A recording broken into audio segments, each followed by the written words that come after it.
All right, let's jump right in today. We're going to be taking a deep dive into FC St. Pauli. Sounds good. You've sent over a ton of great material for this episode. We have match reports. We've got fan podcasts. Nice. All sorts of stuff.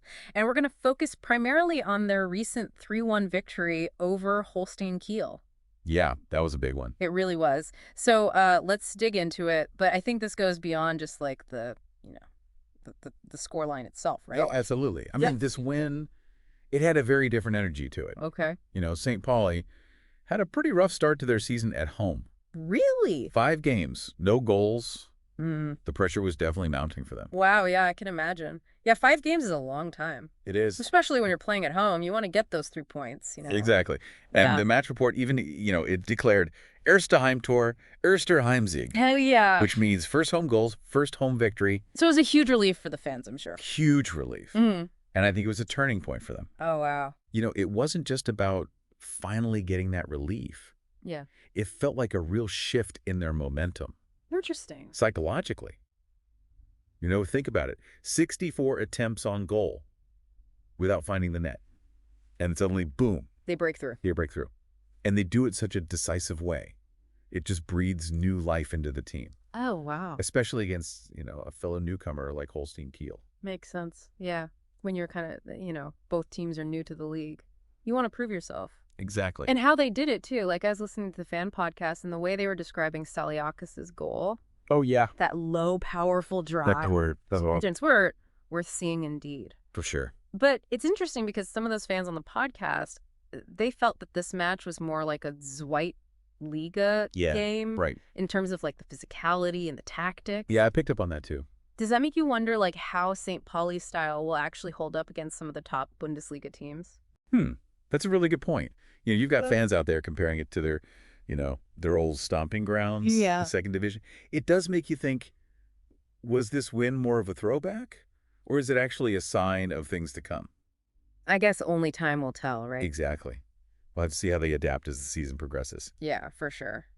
But let's not forget about that incredible atmosphere at the Millern Tour. Oh, man, the fan podcast. Yeah. They just painted such a vivid picture of those celebrations. It sounds like it was pretty wild. Wild. And then they mentioned this unique tradition that they have of symbolically sewing up the goal. Wait, sewing up the goal? I've never heard of that. What is that? So it's this symbolic act where after a win, especially a clean sheet, the fans will essentially pretend to stitch the goal shut.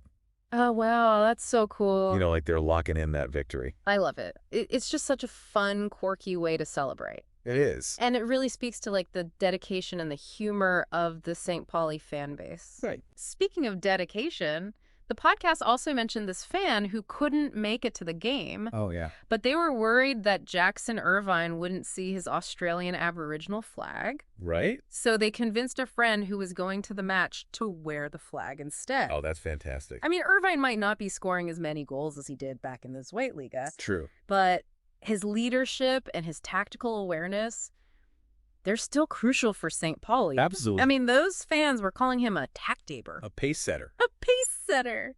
And a strippenseer, which I guess is like someone who pulls the strings. Yeah, like the puppet master. Oh, wow, that's high praise. It is. And they're not wrong. He's the engine. Yeah. He's the strategist in that midfield. Yeah. This win just showed how vital he is to their success. Yeah. Even if he's not always like the ones, in the spotlight scoring the goals. Yeah, I think sometimes those players who are kind of like the unsung heroes are so important. Absolutely. It's amazing how passionate these fans are. Like, they even had this whole story about bumping into VAR before the match. Oh, yeah. Now, for those who don't know, ARP is an ex-player for Hamburger SV. Right. Which brings us to a whole other level of rivalry. Oh, yeah. The St. Pauli HSV rivalry. It's legendary. I bet. Deeply rooted in, like, the local history and culture of Hamburg. Yeah. It's more than just a game. It's like a clash of identities. Oh, wow. I can only imagine the banter when those two fans crossed paths.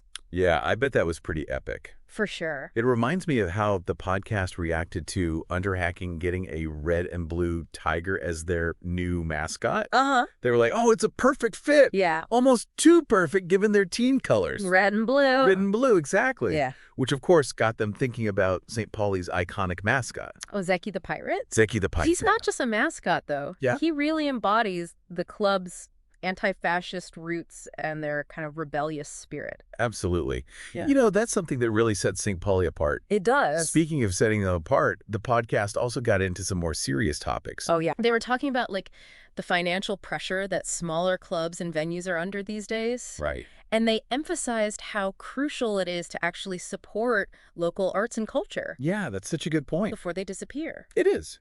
It really is. And, you know, ties into the fact that St. Pauli is a fan-owned club. Yeah. Which is pretty rare in professional football. I didn't realize that. It is. Yeah. And it means that the supporters actually have a real say in how the club is run. Oh, wow, that's cool. It ensures that it stays true to its values and to its community. You know, it's really all about community involvement and sustainability. Yeah, I love that. Something we could all learn from. I think so, too. So as we move forward in this deep dive, think about, like, those institutions in your city that have meaning for you. Yeah. What would it take for you to be more involved? It's a good question. It is. We'll explore that further, but first, let's talk about some of the key players who actually made this win happen. Let's do it. So, sounds good. Who should we start with?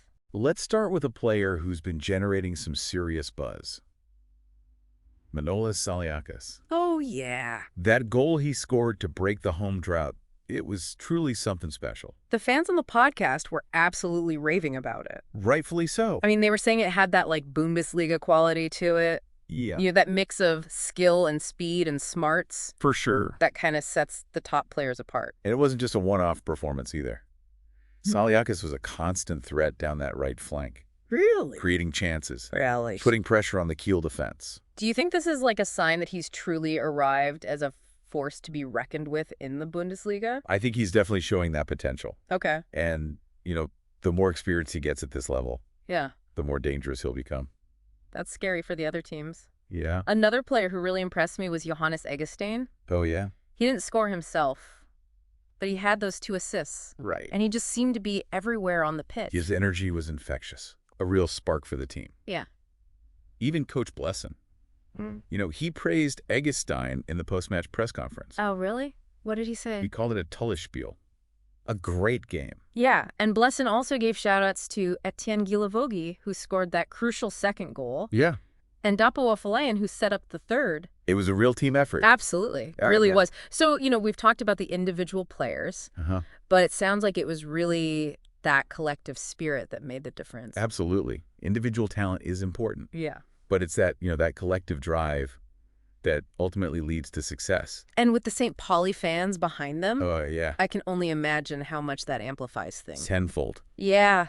At least. Which brings us back to that really unique fan culture. Right. We touched on their anti-fascist roots and their commitment to social justice, but there's so much more to it than that. Oh, absolutely. There is. What else stands out to you? Well, you know, remember, this is a fan-owned club, which is pretty rare in professional football. Yeah. And it means that the supporters, they have a real say in how the club is run.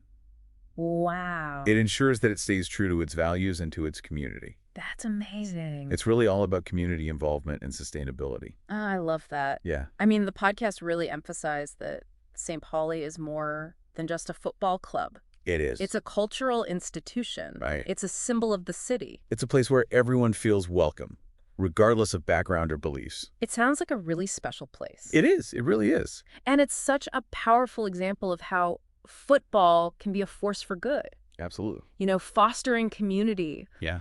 Promoting positive social change. Right. It's something we can all draw inspiration from, I think. I agree. But let's be honest, part of what makes St. Pauli so captivating is that rebellious spirit. Right? Yeah. They're not afraid to challenge the status quo or to speak out against injustice. They're a club with a conscience, and you see that reflected in everything they do. Absolutely. From their political stance to their fan culture, even down to their iconic mascot. Zeki the pirate. Yeah. The perfect embodiment of that defiant spirit. He really is. And you know what I just learned? What's that? The name Zeki is actually short for St. Paulizik, which translates to St. Pauli tick. A tick that's firmly attached to the establishment. Oh, I love that. Refusing to let go. It's such a fitting image. It really is. But on a more serious note, the podcast also highlighted the financial challenges that clubs like St. Pauli face. Yeah, especially when you're competing against the big money teams in the Bundesliga. Right. They made a plea to fans to really step up and support the clubs, the venues, and the cultural spaces that matter to them. Before they disappear. Yeah, that's a powerful message. And I think it goes beyond just football, It does. We all need to be more actively engaged in protecting those institutions that enrich our lives. Think about it. What are those places in your own community you wouldn't want to see go? A local theater, a bookstore, a community garden. Right. These are the things that give a city its character. A soul. Exactly. And they often rely on our support to survive. They do. Now, circling back to the match. Okay. There was one more point from the podcast that I thought was particularly insightful. Oh, what's that? They were discussing the tradition of sewing up the goal after a win. Right, that quirky tradition. Yeah, and they were saying it's not just about celebrating a clean sheet. It's a symbolic act that connects them to the club's history, to the dedication of those who built St. Pauli from the ground up. It's a reminder that success is built on hard work. Passion, community. Values that St. Pauli clearly embodies. Exactly. And they were encouraging, the younger fans to learn about that history. Oh, wow. To carry those traditions forward, to understand that this club, it's so much more than just a team. Yeah, it's about preserving a legacy, ensuring that those values continue to inspire future generations. Exactly. Which leads us to a question for you. Yeah. What do you think is the most important role a football club can play in its community? It's a big question. One worth pondering as you watch St. Pauli take on Leverkusen this weekend. For sure. But before we wrap up this deep dive, I want to leave our listeners with one final thought. This whole deep dive into FC St. Pauli. Their recent win, their unique way of doing things, it makes you really reconsider what a football club can be. It really challenges our assumptions, doesn't it? It does. Yeah. It pushes us beyond just, the wins and losses. The wins and losses, tactics. Right. It's about something bigger. It's about the values, the community, the legacy. Exactly. So as you continue to follow St. Pauli's journey this season in the Bundesliga, remember what we've talked about today. Think about their story. Yeah. That resilience, the commitment to community, the power of collective action. And maybe, just maybe, it'll inspire you to look at your own community in a new light. I think so too. What are those places, those institutions that hold a special meaning for you? Yeah. How can you contribute? How can you be a part of something bigger? Right. It's something to think about. It's something to discuss with your friends. And as you watch St. Pauli take on Leverkusen this weekend, see if you can spot those elements that we've been talking about. That spirit, that connection between the club and its city. Absolutely. Thanks for joining us on this deep dive into the world of FC St. Pauli. It's been a pleasure. We'll be back soon with more insightful explorations. Until then. Keep learning, keep questioning, and keep the conversation going.